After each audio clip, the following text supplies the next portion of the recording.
Hey everybody, welcome to Sex is Medicine. I am your host, Miss Devi Ward Erickson, and I am absolutely delighted to have you here with us this evening. We broadcast live the first Thursday of every month, bringing it to you juicy and yummy. And if you can't catch us live, you can certainly catch the podcast or the replay later on iTunes, TuneIn, Spotify. Please subscribe on all these venues, tunein.com, Stitchers, just everywhere they broadcast podcasts, you will find Sex is Medicine with Devi Ward Erickson. So I encourage you to subscribe to all of those different venues and enjoy. We've been on the air for 6 years now. We have so many amazing episodes and so much incredible information with our phenomenal guests that we bring on. And so I encourage you to dive deep and dig in and learn more about how you can start experiencing sex as medicine. So this evening I have a wonderful guest. Her name is Lisa Hendrickson Jack. I believe I pronounced that correctly. Yes, you did. Yay, awesome. And I am so excited to talk with you this evening, because your topic of speciality is something that we get so many questions about. So the topic of fertility and menstrual cycles, and also what we're going to especially focus on this evening, which is the impact of hormonal birth control on our health as women, because millions and millions of women all over North America are on some form of hormonal birth control. And that's a wonderful thing, so that we can have choice over when and if and how many children we want to bring into the world. But there are also a number of side effects that may or may not be desirable, that often get overlooked. And so I am so grateful that you specialize in this area to share with us, give us a heads up around what kind of things we can expect, and maybe what some alternatives are. If the side effects of hormonal birth control are too yucky for us, what is our alternative? How do we control our output of children without using what's available to us in the market today? So without further ado, Miss Lisa Hendrickson Jack, who is a fertility awareness educator, and she talks about vaginas a lot. Me too. What's up? Shout out to vaginas. Shout out to vaginas. Love them.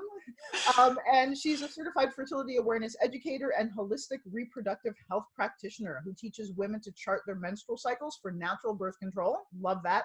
Conception and monitoring overall health. And that's a huge thing, because we often don't think of our menstrual cycle as an indicator of our overall health and wellness. So that's a huge thing. So thank you so much for joining us this evening, Lisa. Well, thank you for having me. And I love that you said, like, control our output of children. I've never heard it put that way. I thought that was awesome. Yeah, seriously. But it is, obviously. But yes, I just thought it was funny. Right on. So how did you get into this work, Lisa? Well, I discovered fertility awareness at a really young age. So my experience was not really typical. I was about 18 or 19 years old, right out of high school. I had been on the pill for a couple of years because I had heavy, painful periods. And, like most teenagers, I didn't know what to do about it. So I went to my doctor wanting to be put on the pill, because I heard that your periods are lighter and easier, quote unquote. And so because I wasn't on it for birth control, I would often not take it at the same time. And I had read the insert, and I knew that, if you don't take it at the right time, it may not be effective. And so when I actually needed birth control, when I became sexually active, I had this thought in my head that, like, man, if I'm on this thing, I'm always going to be nervous if I miss a pill or something like that. And so I was like, so then I'll use condoms all the time. Mm-hmm. And then I thought, well, if I'm going to use condoms all the time, then why use the pill at all? And I also had this just general concern about fertility. I saw my mom go through fibroids and have to have a hysterectomy, and some of my aunts as well. And I knew, like, I didn't want kids when I was like 20, but I knew I wanted them someday. And one of the other things I had noticed when I was on the pill was that, every time I came off the pill for whatever reason for a couple months, my periods would come back just as heavy, just as painful. So even at that young age, I had this understanding that I wasn't actually fixing anything. The issues were still there. So when I needed birth control around that time, that was when I discovered fertility awareness. So at my university, there was all these cool speakers. We had a women's center on campus, and they brought in all these, we had sex talks, all kinds of good stuff that was going on. And so somewhere in there, I discovered fertility awareness. And I gravitated to it right away as a way to prevent pregnancy. But very soon into my journey, I discovered that there was more to it. I had a subclinical thyroid issue that was identified because my charting instructor noticed that I had low temperatures and long cycles. And so I began teaching women in my early 20s, teaching the method. And now, almost 20 years later, I'm still doing it because it's a little bit different now. I'm in my 30s. A lot of women are having trouble conceiving. And even though I've been doing it for this long, the average woman still has no idea how her cycle works and how ovulation happens and when she's fertile. And even the myth that, you're not actually fertile every day, like all that kind of stuff, the average woman has no idea. So why do you think that is? I mean, that to me is alarming, that as women, we are so disconnected from the natural cycle of our body. Like, same for me when I was like 18, 19, I was clueless. Like, I mean, I was absolutely clueless about charting my cycle. I mean, every time I got my period, it was a big surprise to me. I was like, oh, how is this happening? It's that time already? Like, there was absolutely no awareness. And it was like, I was so disconnected from my own body and the function. It's a normal function of your body. So why do you think that so many, it's like epidemic, so most women, I would say, or at a certain point, are ignorant of the way our bodies work in this way? Yeah, I mean, that's a really big question. I think the simple answer is that we're not taught. So when I was in junior high, like many other people, I was taught that you could, quote unquote, get pregnant every single day of your cycle, that there were no safe days, but we weren't really taught about what makes pregnancy possible and the phases of the menstrual cycle, or even that ovulation is actually the important, the most important event, without which we don't have a true period. So all of that detail we weren't taught. But it goes deeper than that, because even, so for instance, in my book, The Fifth Vital Sign, I go into a ton of detail about cervical mucus and the menstrual cycle and the different phases. And even in medical school, doctors are not taught that level of detail about the menstrual cycle.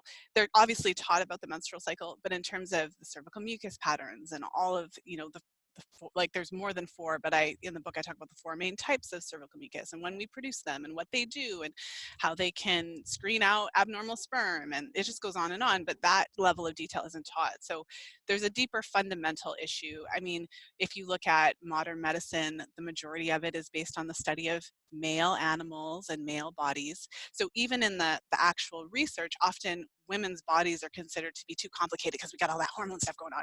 So they're not even testing the animals.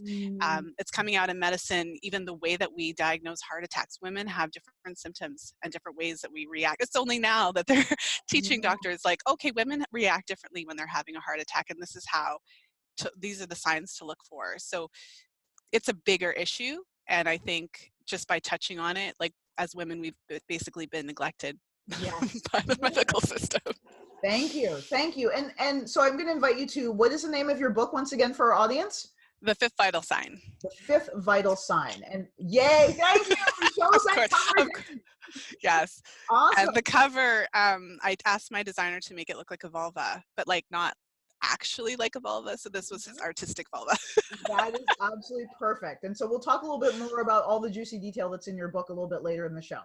So for now, I want to ask you, so menstrual cycles are, again, there's something that a lot of people don't want to talk about. We're taught to just stick a cork in it and go on with the rest of our life, right? And try to ignore that dirty, nasty thing and pretend it doesn't exist and complain about it and it sucks and, whatever, we hate it, right? And I feel blessed because when I was 19, I read a book called Red Moon. I think that was the name of the book.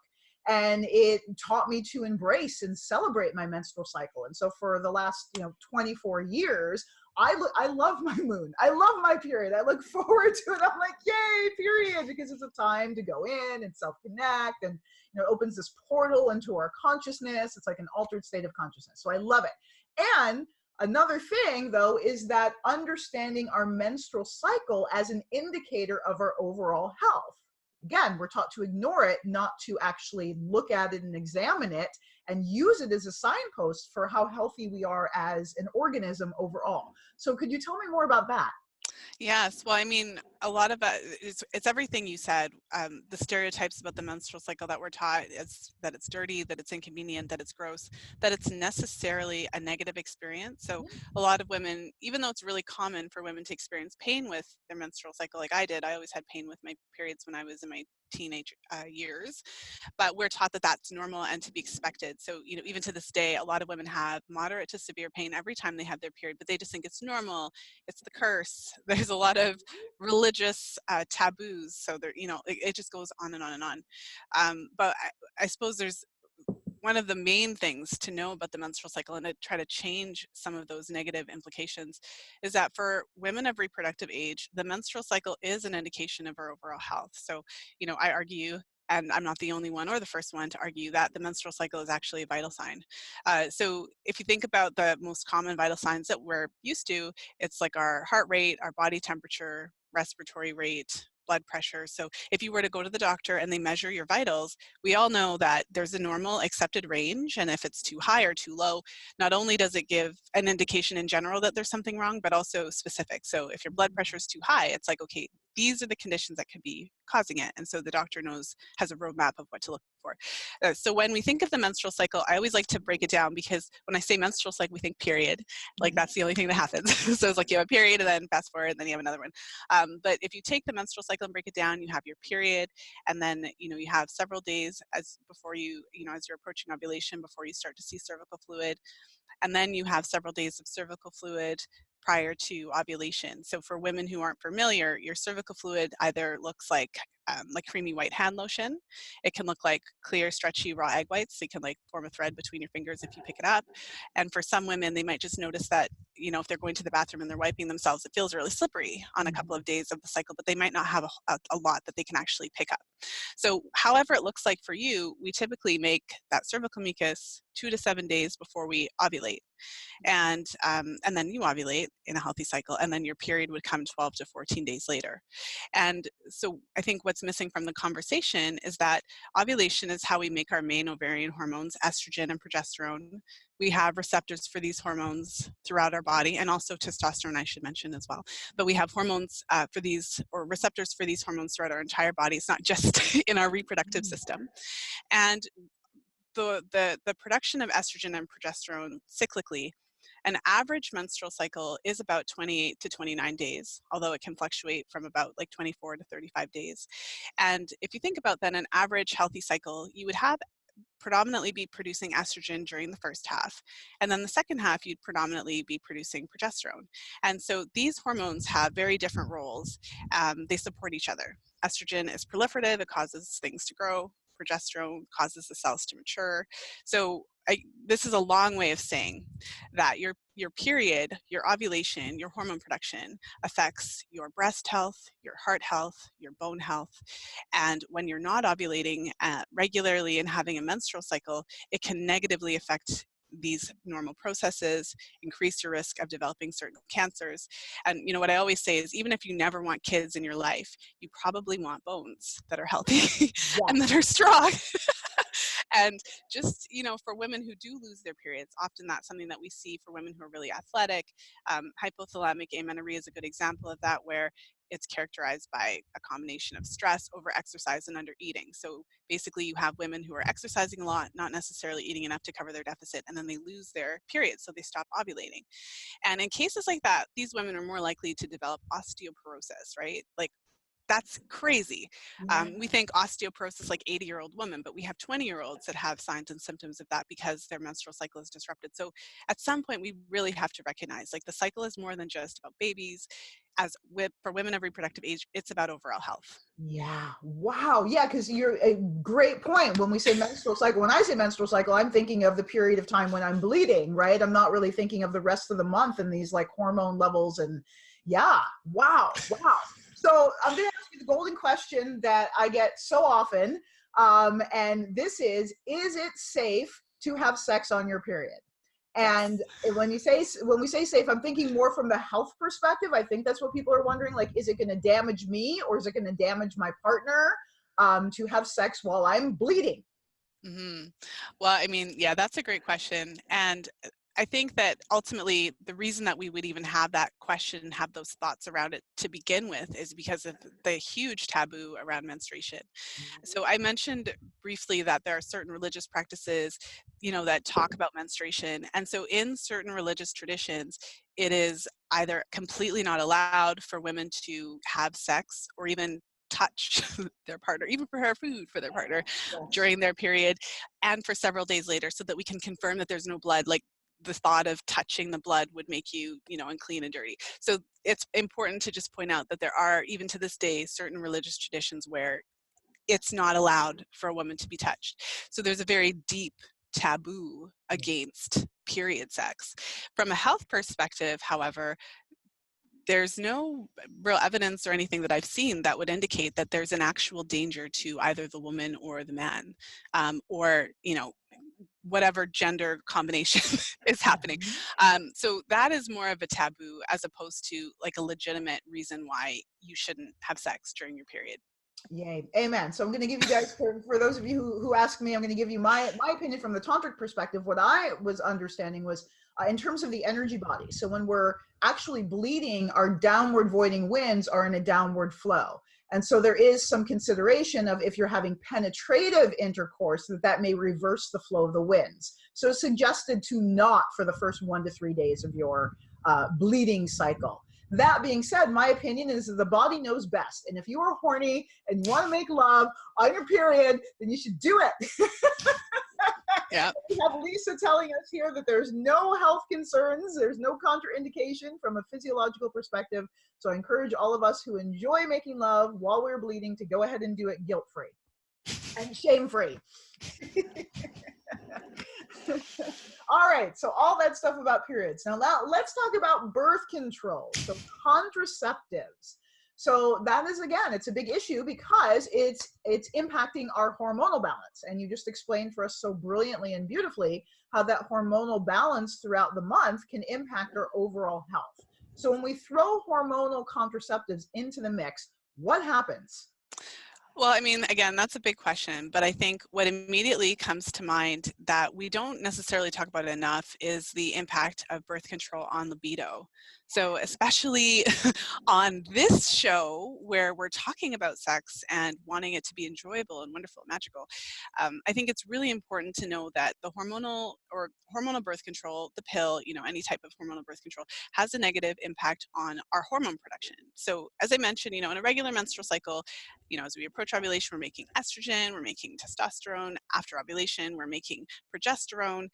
And in order for the pill to work, one of the main things that it does is it shuts down ovulation. I mean, if there's no egg, there's no baby, right? So it has to do, that's one of the reasons why it works, and one of the reasons why it's so effective.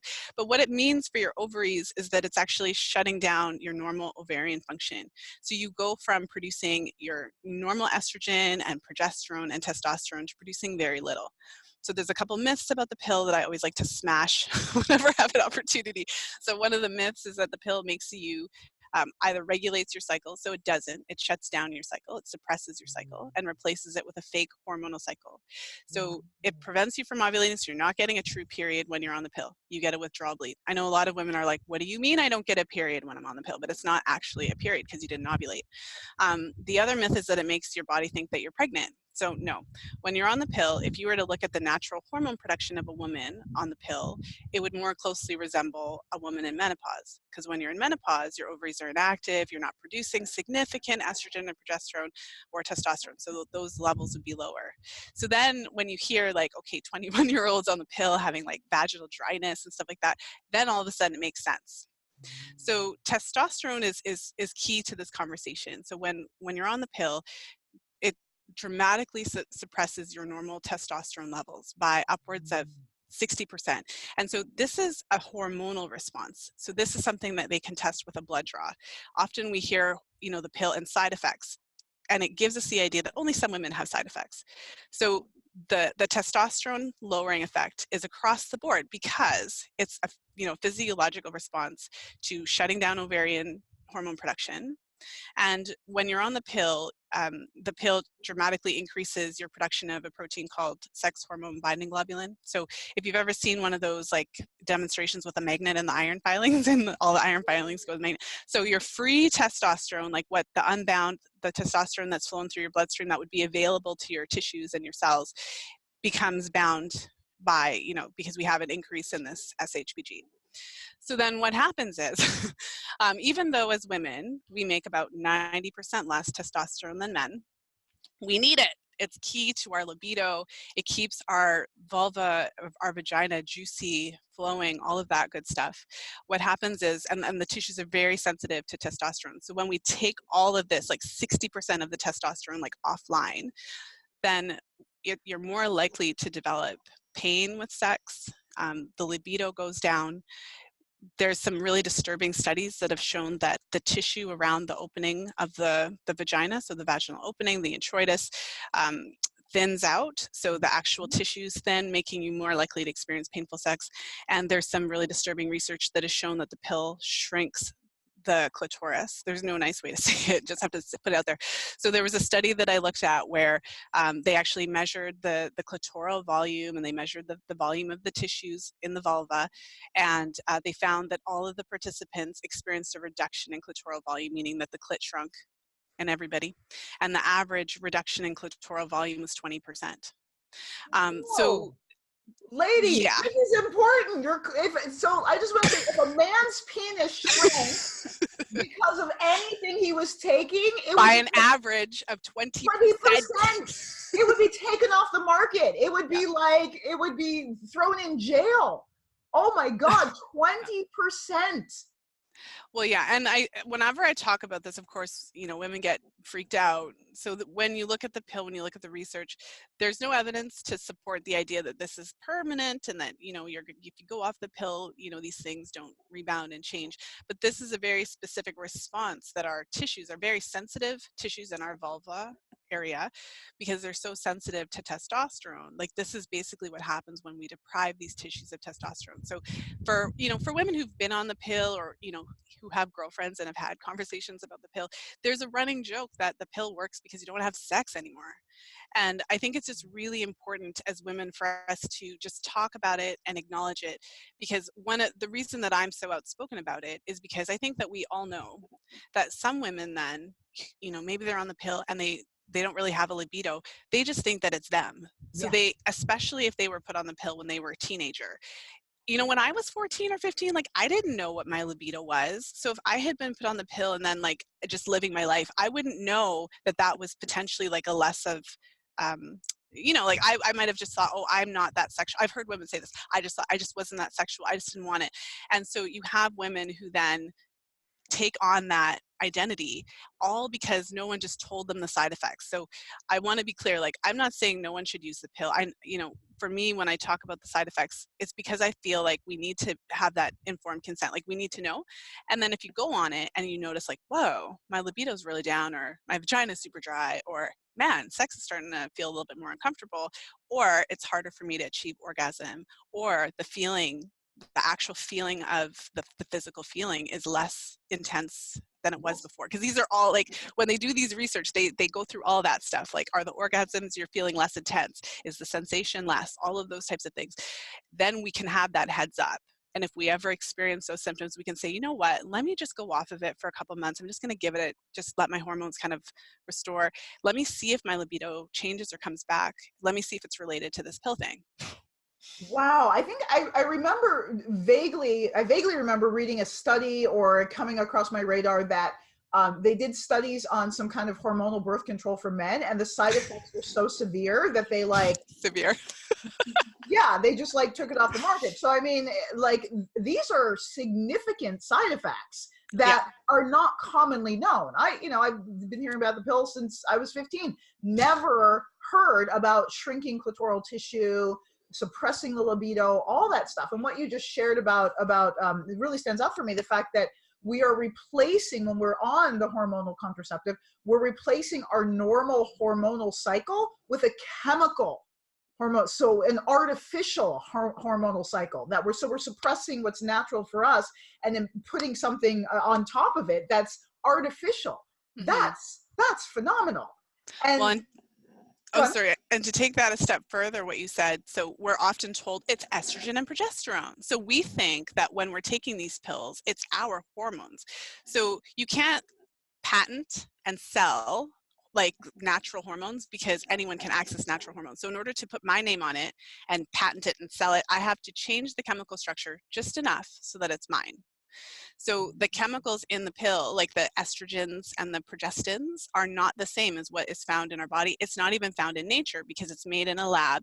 So they take the, like, you can look at the chemical structure if you want, right? Depending on how far do you want to take this, but you can look at this chemical structure. They have to change the chemical structure. So it has similar effects, right, to our natural hormones, but they're not the same. So there's untold additional effects to that. Yeah, I mean that we don't think of this, and we're just following advice and putting the substance into our body. And I've also read research that says that hormonal birth control may contribute to higher instances of breast cancer. Yeah, I mean, there's conflicting research about it, which is interesting for a number of different reasons. There's research to show that when women are having regular ovulatory cycles, so I mentioned, estrogen and progesterone have different roles. Estrogen causes things to grow. So we already know estrogen is associated with cancer. But progesterone then has this anti-proliferative effect. So that's why our menstrual cycles are like half estrogen, half progesterone, because progesterone is what causes the cell, like, so estrogen unregulated growth, progesterone organizing the growth, telling the cells what to do, maturing the cells. So women with regular ovulatory cycles then, what the research would indicate is that the progesterone has that protective effect because it prevents that kind of out of control growth that we see in cancer. And so yes, the pill is associated with an increased risk of breast cancer, as well as liver cancer and cervical cancer. But what we see in the literature is that that increased risk of those cancers is often minimized because the pill is associated with a reduced risk of ovarian cancer and endometrial cancer. So even if you look at the study, it'll say, okay, the pill is associated with increased risk of these cancers, but it's totally good because it reduces so it kind of, again, like, it's not each other out. Yeah, I did want to address that study that you mentioned, the study about the male contraceptive. Oh yeah, please do. Yeah. So I talked about that in the book because I found the study, I read the study, and it's just infuriating. So basically, what happened is it's kind of like a male version of Depo. So it was an injectable contraceptive. And so, if you look at the side effects that the men experienced, it was a mirror image of the side effects that we experience as women. Lower libido, erectile dysfunction, feelings of depression and anxiety, and things like that were exactly the same as basically if you look at the side effects. And so, the difference was that because of these side effects, there was a special committee that intervened mid-study and actually shut the study down. And basically it was like, it has been determined that the potential benefits of this drug don't outweigh the risks of it, and literally the study was shut down. And so when I talk about this, obviously, so for anyone who doesn't know, the first pill was put on the market in 1960. And some individuals, including myself, would argue that the pill is the largest uncontrolled experiment that has ever been unleashed on women in the history of the world. And so when is someone going to step in and be like, hey, what about, so the pills associated with depression, anxiety, some women experience panic attacks, increased risk of yeast infections. Some women experience yeast infections because it alters the gut microbiome, it suppresses thyroid function, it is associated with nutrient deficiencies. It changes in partner attraction, which I think we'll probably want to talk about, but there's a lot of different, and then one of the other things I'll mention is it's associated with a temporary delay in the return of normal fertility. So there's a period of time when you come off the pill where your body has to just recover and the hormones have to normalize. And so there's a period of transition, in between which your fertility is a little bit depressed. And again, there's no evidence to show that that's permanent, but as women, we still need to know so that we can organize what we're going to do about all of this when we're ready to have kids. So all of that, and no one ever called off our study, but the minute that a man has a teeny bit of depression, a little bit of erectile dysfunction, a little bit of anxiety, everyone's like, oh, stop everything. Exactly. Yeah. It's crazy making. It's literally maddening. It's a crime. It's honestly, it's criminal. It's criminal. And so I have so much. So one thing that's coming up for me. So all of our listeners know, because not everybody's, some people may be on birth control and not recognize that it's hormonal birth control. So are you able, off the top of your head, to list off the different forms of hormonal birth control? We know the pill, but you mentioned a shot, or there's a ring, or there's a, you know, IUD that's hormonal. So what are all the forms of hormonal birth control, just because, or hormonal contraceptives, just in case one of our listeners is on one of them and doesn't recognize that it's impacting their hormones? Yeah, so I mean, the most common types of hormonal birth control are the combined hormonal contraceptives, and combined meaning that they're synthetic estrogens and progestins. And so you'd find that in the pill, the patch, the ring, the vaginal ring, the shot, or not the shot, so sorry, the combined like estrogen and progestin. So those would be kind of the most common. And so typically those are, you know, your 28-day, you have the option of like a 28-day option where you have like your pill cycle. So you might have sugar pills, you might pull out the ring or take off the patch or whatever the case is. And then we also have like the, you know, the 84-day, you know, the 4 period a month or 4 period a year version. So obviously we're switching that out. The shot and the progestin only pill, the implant, those are progestin only options. And so those again have the similar side effects, some similar, some different, but again, they work.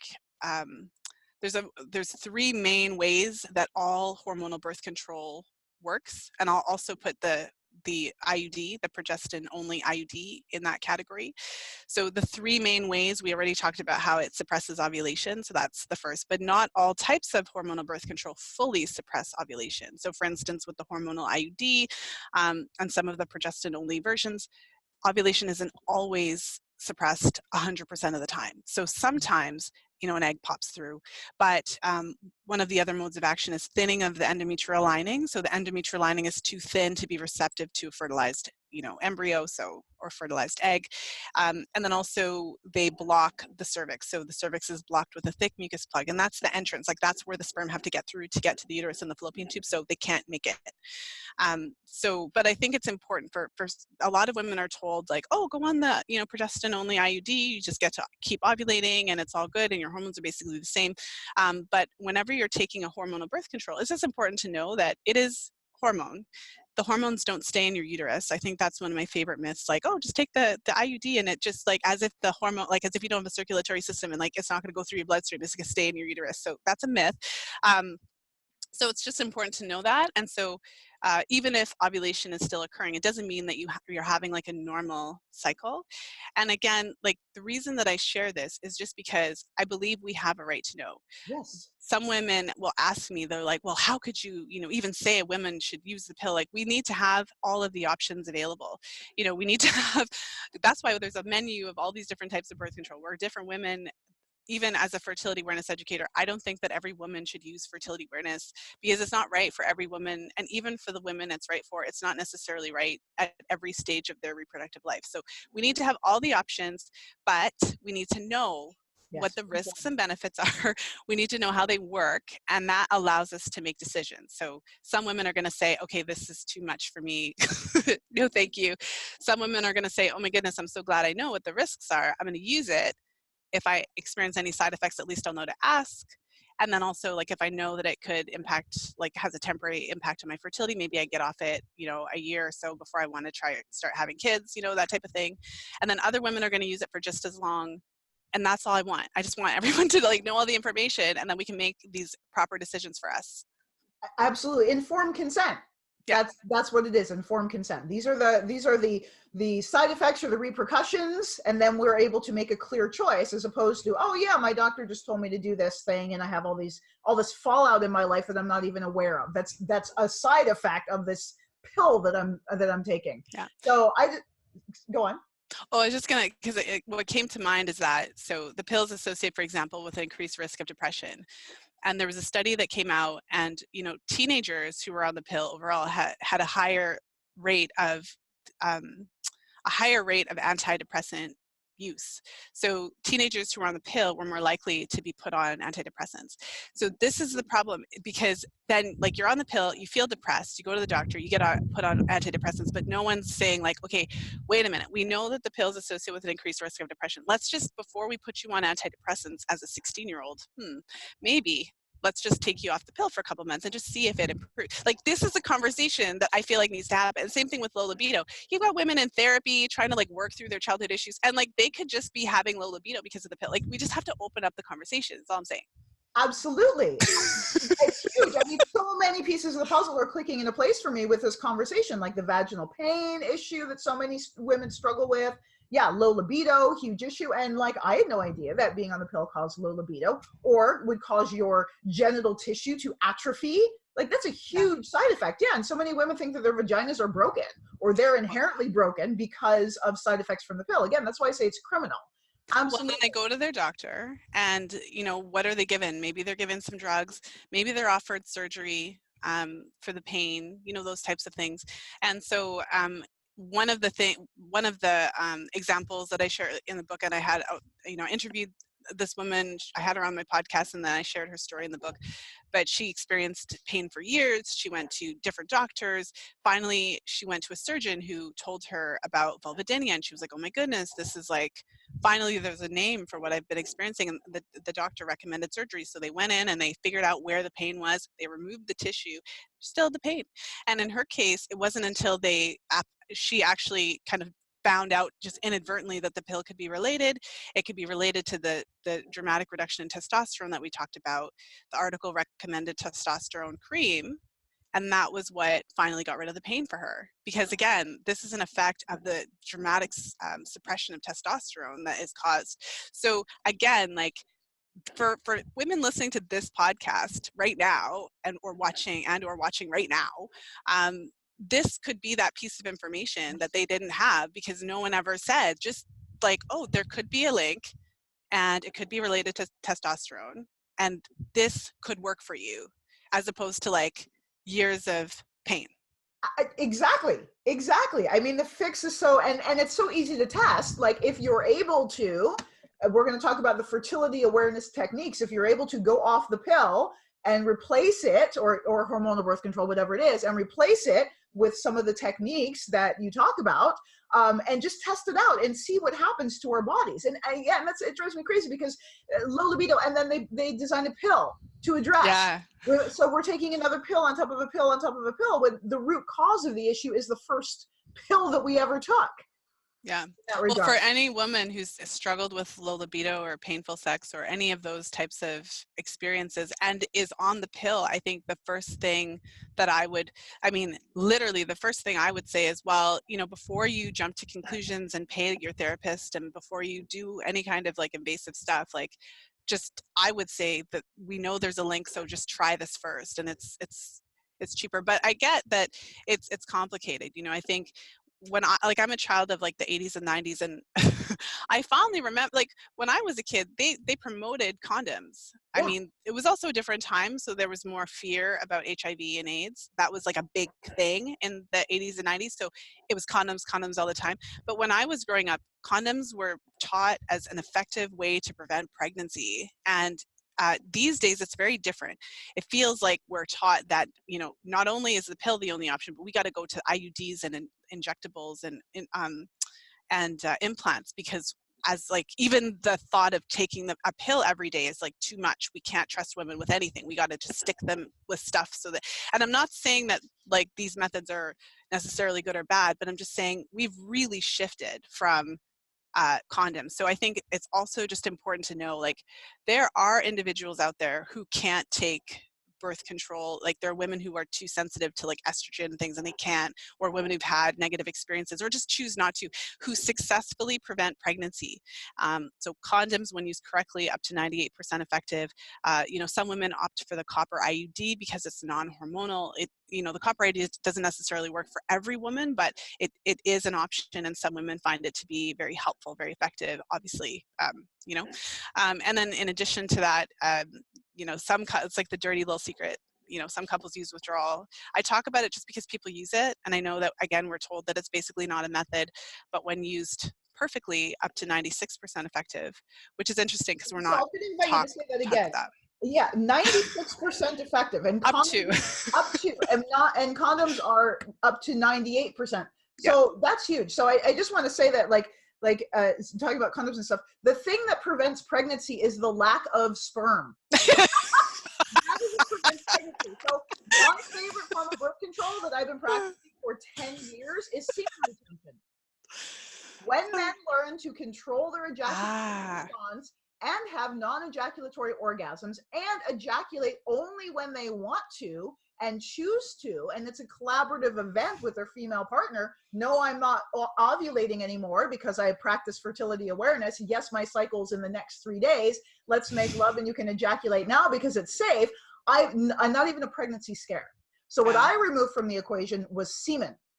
Oh, you know what? I love this. So I love that you said that. So recently I released a podcast episode and I like just kind of went on about this.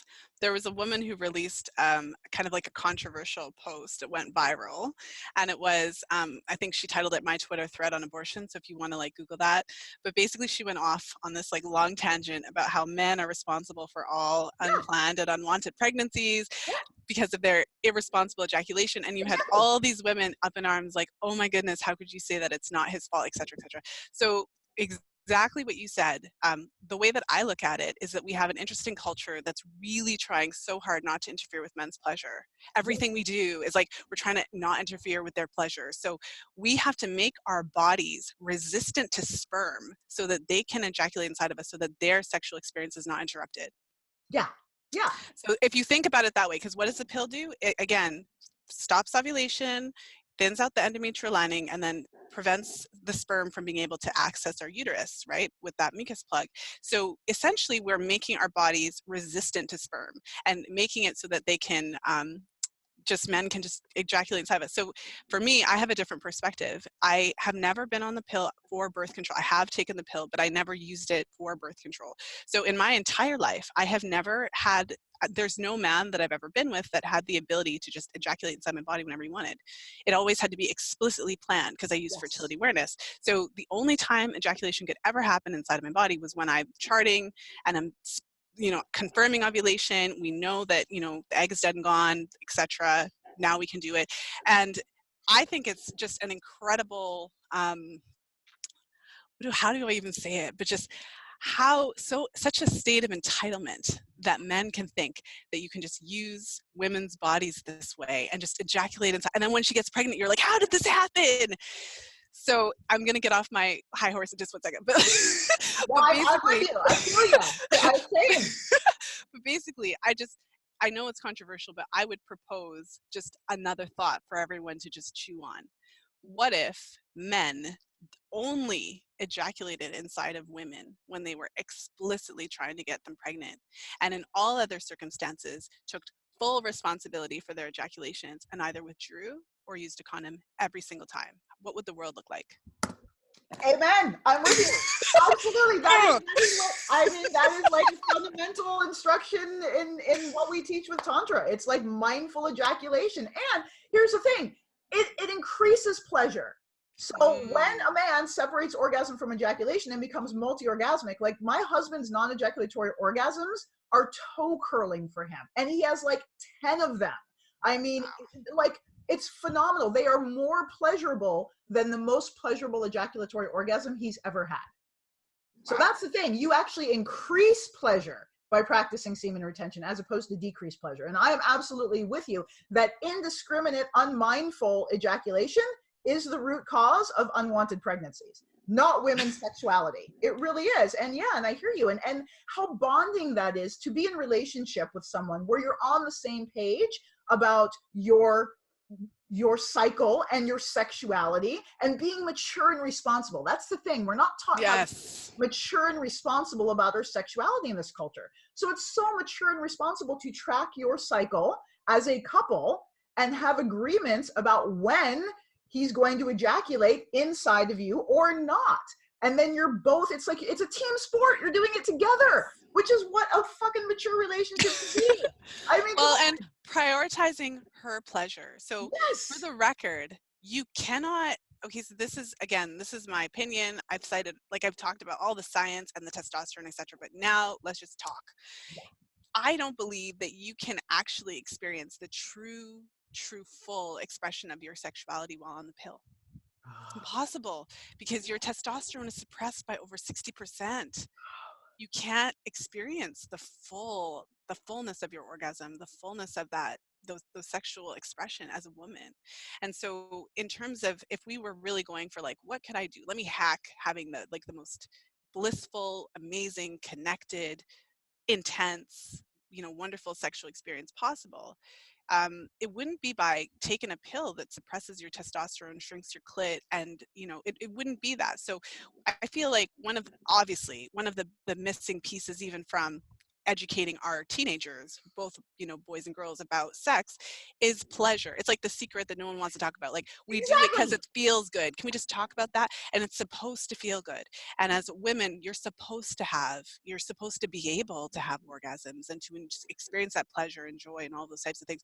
So we have a culture. What do? As soon as a woman has one, errant ovulation that's a little bit outside of the 28-day box that we've decided is normal, we put her on the pill. And so the pill has also been referred to as a type of chemical castration. Like if we were to, take a man and like give him a drug that suppressed his testosterone by 60%, cut his libido off, like we would know that that could affect his, like if you take the testosterone away from a man, I think we all know that it affects more than just his ability to have erections. Like Yeah. it affects his moods and his personality, all that kind of stuff. Yeah. So like, but we don't make that connection. So in terms of creating those incredible sexual experiences for women, and even just acknowledging female sexuality and doing what we can to promote it. Again, it's not that no one should ever use a pill or all that, but we need to have a conversation about, I think it's a huge problem to have teenage girls we're not allowing them to experience the full expression of their sexuality. They're on the pill for like 5-10 years, and then eventually they go off of it when they want to have kids, and then they're like, oh my goodness, my libido's coming back, holy cow. Like it's criminal to prevent them from having that full expression of their sexuality. And as you're talking, I think it is criminal, and there's probably a reason for that. Suppressing female sexual desire, female sexual expression that's part of the patriarchy. I mean, that's by design. Oh my God. That's by design. Yeah. Yep. So before we run out of time, I really want to hear about this because this is huge. So how does hormonal contraceptives impact attraction to partners? You just mentioned that. I'm 14, I'm on the pill my whole life, I'm attracted to a certain guy, I go off the pill to get pregnant, and all of a sudden I want to fuck like everybody else except my husband. Yeah. So, Yes. Well, that's really like, there's a whole field of environmental biology that studies this. So when I've heard of this, when I went to research it, I was like, oh, I'm probably going to find like one paper. No. There's like an entire like area of study. The truth is stranger than fiction. That's what they say. So your hormones impact how you smell to others. So our pheromones. So some of this is outside of our control, and our hormones also impact how we perceive the scent of others. So basically, when you're on the pill, it changes the way you smell to others, and it also changes how you perceive scent. And when they look at these studies, women who are on the pill tend to pick partners who are more genetically similar to them. So this concept is the major histocompatibility complex, for anyone who's like a bit nerdy, on the nerdy side like I am.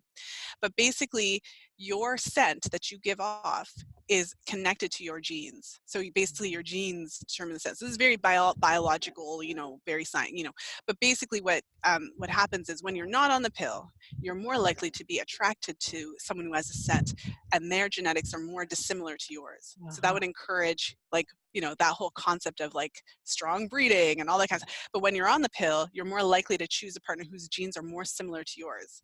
And they've studied this like time and time again. And so that's a part of it. So then it's very possible that when you're on the pill, you would choose a different partner. And it doesn't happen to every single one, but the question is like, did you meet the partner when you were on it, or did you meet the partner before you were on it and then you started taking the pill because you were having sex now? Like which one? So because that would play a role, right? But so there are women, exactly what you said, who go off the pill and they notice that their partner has a smell and that they never noticed before, and they break it off. And that's why that kind of thing can happen. Yeah, and to give an example, there's another way that they study this, which is really interesting. So, the book I talked about, the stripper study. So there's literally a group of researchers who wanted to determine if women who are not on the pill, so women who are cycling naturally, have a competitive advantage over women who are on the pill.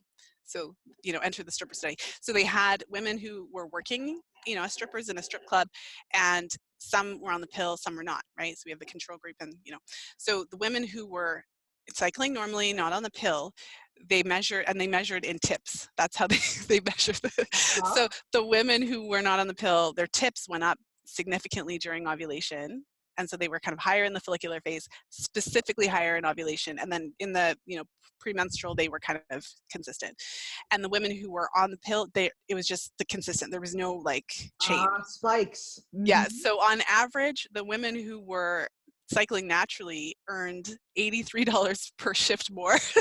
So according to this, but basically what I'm alluding to, and any woman who's been cycling naturally, like, we're not robots, we're not slaves to our hormones, but at the end of the day, the majority of women I know who are on the pill, our arousal does kind of ebb and flow throughout our cycle, but many of us notice that around the time of ovulation, we are just like hornier than thou. Your partner smells just like he's got strawberries coming out of his ass or something. Like, we're just like, oh my god. And there's a part there's a part that's like out of your control, where your partner might be all over you, like you're kind of like living your life and your partner's like all over your, like, at this time. So there is an actual reason for this. It is connected to our cycles. And when you're on the pill, that whole aspect of shifting like what you said, connecting with your partner based on the cycle, ebb and flow of your natural, kind of all of that is just, it's suppressed. Yeah. Wow. And that's so huge. And yes, I absolutely noticed that in my relationship. So went on the pill when I was 19, and like I was on it for a year, and the side effects were so bad. And my friends were like, "You have to stop taking that pill. You are such a bitch. I cannot stand being around you." So literally at the prodding of my friends, they're just like, "We can't handle you anymore." Like, this is crazy. I went off the pill, never went back on it because the side effects were so bad, and used different forms of birth control, like condoms, or other natural forms of birth control, and mostly fertility awareness. Like, that was the huge one for me, is being able to track my cycles. So we are almost out of time. So I want to talk about your book. So your book, because I will ask, in your book, do you have ways for us as women to cultivate fertility awareness, to track our cycles, like alternative methods besides hormones for us? Yes, absolutely. So, I talk about fertility awareness. I talk about the menstrual cycle in great detail, take you through all the different phases of the cycle so that you can have an understanding, and also so that you can gain an understanding of when you're fertile in your cycle and when you're not. So on the most basic level, for a woman who just wants to start, getting into this, everyone's going to the bathroom several times a day. So when you go to the bathroom next time, just pay attention when you're wiping. If you're not on hormones, there's going to be a certain time in your cycle where you notice that it feels slippery, where if you look at the toilet paper, you look at your underwear, you're going to notice that there's, cervical fluid at, certain times. Cervical fluid can keep sperm alive for up to 5 days. So as you approach ovulation on those days of cervical fluid, that is when pregnancy is possible, because you can have that, fluid on Monday, you can have sex on Monday, and then if you ovulate on Friday, you can still get pregnant because the sperm is still alive. But outside of that window, pregnancy is not possible. And there's a lot of specific reasons for that, which I go through. In the book, I talk about the pill a lot. I have 2 full chapters on it with over 250 research citations, because I didn't want it just to be Lisa says this. I wanted to be clear that there's years of scientific research and evidence to show us why women on the pill are more likely to be depressed and feel anxious, why the pill is associated with the libido. Because a lot of people hear that and they don't believe it, or they don't want to talk about, or they think that it's kind of this fringe concept. It's not. I was just overwhelmed by how much research there was, and it infuriated me, because there's so much like, why are we not talking about this, right? But in addition to that, I also talk about the specific, like, just some of the specific ways that you can avoid pregnancy without hormones. So, fertility awareness is one of them, and most women who use fertility awareness combine it with their use of barrier methods or other types of methods. And again, like, depending on where you are, I always think about the spectrum. So some women are like, okay, I want a baby yesterday, I'm trying so hard to get pregnant, having sex all the time, unprotected, of course. And other women are on the 0 spectrum, like, there's no babies for me. If I got pregnant today, like, or if I had, unprotected sex and the condom broke, I'd take plan B. Like, so we are all somewhere on there. but this works. Like, it's worked in your life, it's worked in mine. Depending on where you are on that spectrum, you can double up. You can use fertility awareness. You can use condoms as well. You can use condoms with your diaphragm or your cervical cap. You can use withdrawal with, you know, your diaphragm or cervical cap, or you can, some of my clients use condoms and withdraw as well while with the condom on. So there's things that you can do to manage your fertility without hormones, so that you can enjoy the full expression of your sexuality when you're ready to do so. Absolutely. Wow. That is phenomenal. So where can we get that book?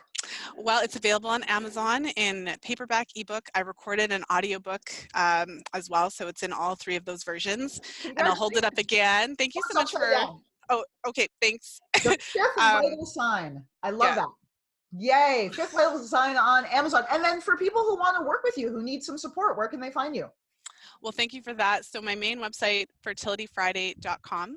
I have the Fertility Friday podcast. So if you're interested in these topics and more ranties about birth control and all of that, in your favorite podcast player, just type in Fertility Friday. And just one other thing, you know, as a gift to your audience, if you're really into this and you're wanting to learn how it works, I have a free 3-part video series. So fertilityfriday.com/FAM, FAM101, FAM11.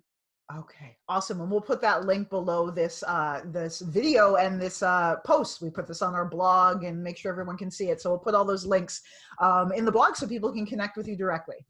Well, thank you so much for having me. This was a fantastic conversation. You are awesome. You have the greatest sound bites ever.